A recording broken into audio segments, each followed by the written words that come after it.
In this video, I'm going to be explaining marginal private social benefit and cost simply. Firstly, we need to explain what private and social are. Private is the effects on the individual and the individual only, or the firm. This is when you only consider the benefits or the satisfaction of the individual or the firm, and the impact on others are not considered. So the benefits received are very personal to either the individual or firm. And in the case of the consumer, it is the satisfaction of consuming the good. And in the case for the firm, it is the profits made from making the good. The term social in this case is the effects on all members of society. And this includes the effects on other people due to the actions of the firm or the individual. These will be called externalities. Now we move on to the marginal private benefit and the marginal social benefit. The marginal private benefit is the consumer's own personal enjoyment of consuming a good, and the satisfaction of consuming that good is on the private individual. You might see here on the line that it says D equals MPB. The demand curve shows the price that people are willing to pay for each additional unit of the good. And when the price goes down, the quantity will go up, as this is the law of demand. And the marginal private benefits represents the benefit that the consumer receives from one additional unit of output. And as you can see, the MPB curve is downward sloping, indicating that the more units consumed, the less benefit that they will get for each additional unit of output. This is because of the law of diminishing marginal utility. The next curve is the marginal social benefit. This is the extra benefit to society of consuming one additional unit of good. And the marginal social benefit is calculated as the marginal private benefits plus the marginal external benefits. As consumers and the decisions they make are a part of society, so you take the benefit that the individual or consumer gets, and then you add any additional benefits that society as a whole receives from that extra unit being consumed. And that total is the marginal social benefit gained by society. Please note that the term I used, marginal external benefits, is an example of a spillover effect.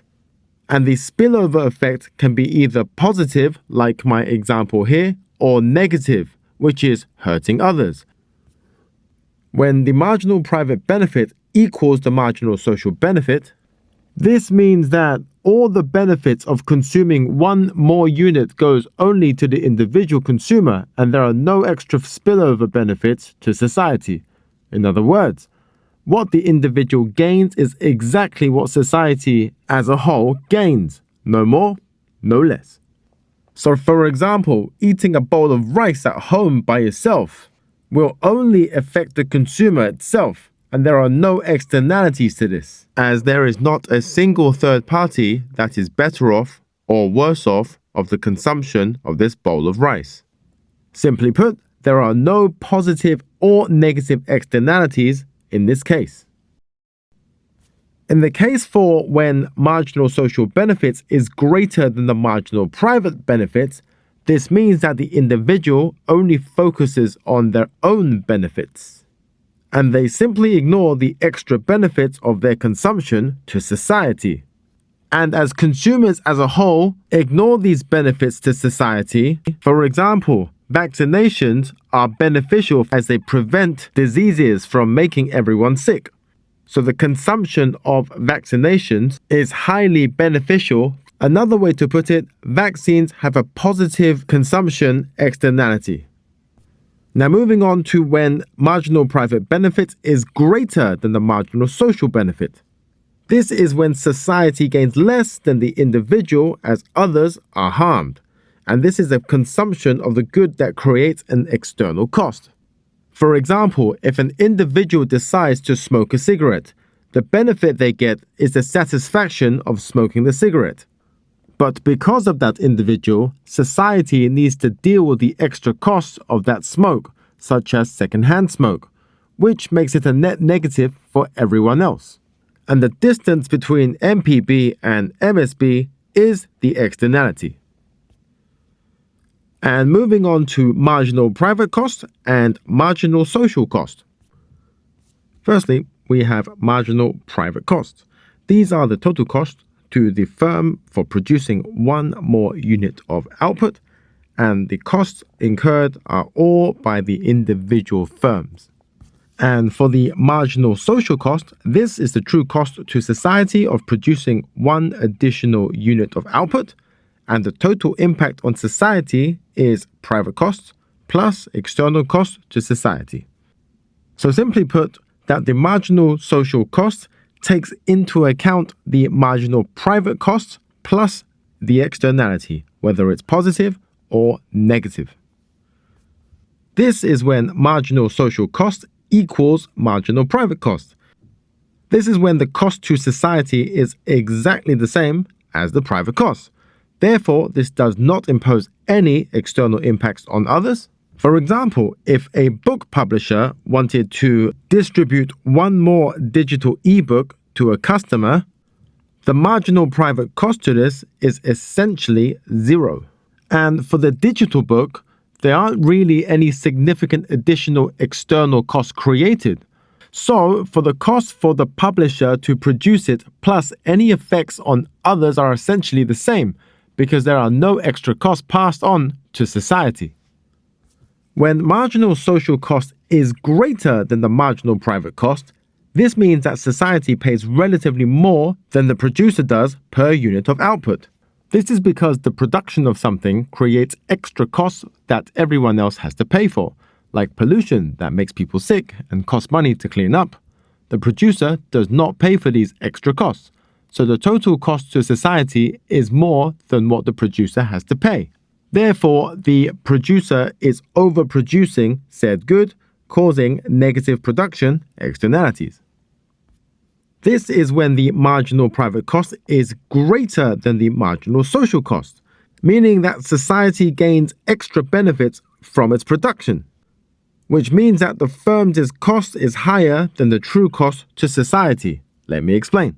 When a pharmaceutical company produces a new vaccine, they often invent new technologies or discover scientific knowledge during the research process. This knowledge doesn't just stay with them, it spills over to other scientists and companies who can use the same technology to cure other diseases, such as cancer, without having to pay for the original research. And this spillover effect is essentially the positive production externalities. And lastly, we look at allocative efficiency with regards to market failure. This is when demand equals MPB equals MSB and supply equals MSC equals MPC. This is when private decisions perfectly align with society's best interests and there are no externalities that exist. The market equilibrium is the socially accepted optimal. For example, streaming digital music using headphones is a close example of allocative efficiency. This is because when you stream digital music, the demand for it is based on the marginal private benefit you get from listening, which is the enjoyment you experience from the music you choose. This is purely personal benefit when listening with headphones. There are no external benefits to others, so your private benefit completely reflects the benefits to society. And on the production side, the private cost for the streaming service to provide an additional stream of music is relatively low, and there are no external costs associated with the individual stream. And at this point here, this means that there are no wasted resources and no one would be better off streaming less or more music given the current costs and benefits. In this section of the video, I'm going to give you some examples of some externalities with the appropriate diagrams. For the positive consumption externalities, these include vaccinations, education, public transport, and healthy eating. As for vaccinations, you can protect yourself, but you also reduce the spread of disease, protecting others as well. For education, you gain knowledge, but society benefits from higher productivity, innovation, and lower crime rates. The use of public transportation, you get a cheap ride, but society gains less traffic, less pollution, and fewer accidents on the road. And eating healthy foods, society saves on healthcare costs and gains a healthier workforce. All of these examples exert a positive externality to society. As MPB is below MSB, this is because individuals only consider their own benefits from consuming the good, while society gains an additional benefit that the individual does not account of, which makes these products underconsumed. And the distance between the MPB and the MSB curve is the value of the positive externality. And currently, the market is underconsuming at QE, and the socially optimal quantity is higher at QOpt, and the socially optimal benefit level will be at POpt. Moving on to negative consumption externalities. Some examples of these include smoking, loud music at night, driving a diesel car, and alcohol. Smoking because not only that they harm their own health, but others suffer from secondhand smoke and higher healthcare costs. For loud music at night, the listener enjoys the music, but the neighbors lose sleep and experience stress. Driving a diesel car, the driver enjoys convenience and cheap fuel, but society suffers from pollution, congestion, and climate impacts. And for drinking too much alcohol, the drinker gets enjoyment, but others face noise, safety issues, and increased policing costs. And as you can see on the diagram here, the marginal private benefits are greater than the marginal social benefits, which indicates an overconsumption of the good, and the gap between MPB and MSB is the negative externality. Society is better off if consumption decreases from QE to QOpt, and the true benefit falls from the private MPB level down to the lower MSB level, which is illustrated at PE to POpt.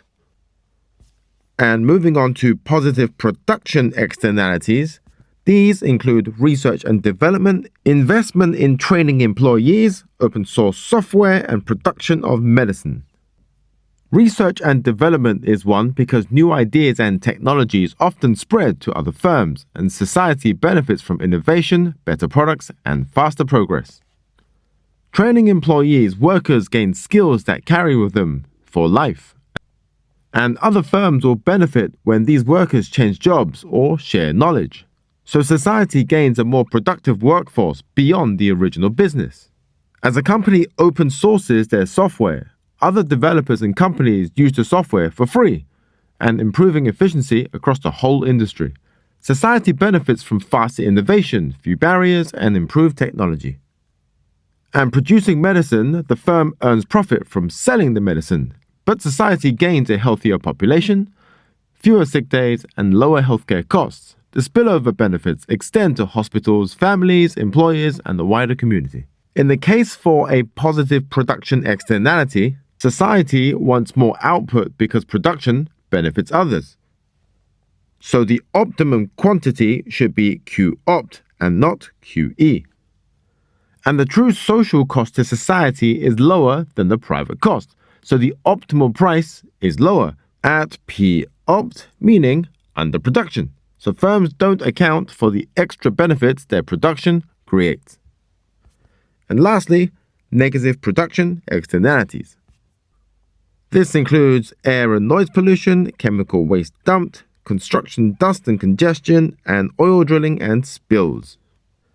In the case for air and noise pollution, firms will only pay their own production costs. However, society pays through breathing problems, asthma, and dirty air. Local residents also lose sleep, face stress, and experience lower quality of life due to noise pollution. And for chemical waste dumping, businesses save money by avoiding proper waste treatment. However, the community faces contaminated water, dead fish, and unsafe rivers. For construction dust and congestion, construction firms only focus on building costs. As the locals breathe dust, they face allergies and deal with dirty streets. And when the construction is underway, drivers lose time in traffic, waste fuel, and face delays. And lastly, firms profit from extracting and selling oil. However, society suffers from pollution, habitat destruction, and costly cleanups when spills happen. So in this case, the distance between marginal private costs and marginal social costs is the negative externality. This means that society pays the extra costs that the producers ignore, and as a result, the market produces too much at QE. So the socially optimum quantity must be Q opt. And at the same time, the true cost of each unit is higher than its private cost. So the socially optimum price must rise above the market price to reflect the full cost to everyone, which is at P opt. I hope that helped. I hope you guys have a good day. Bye-bye.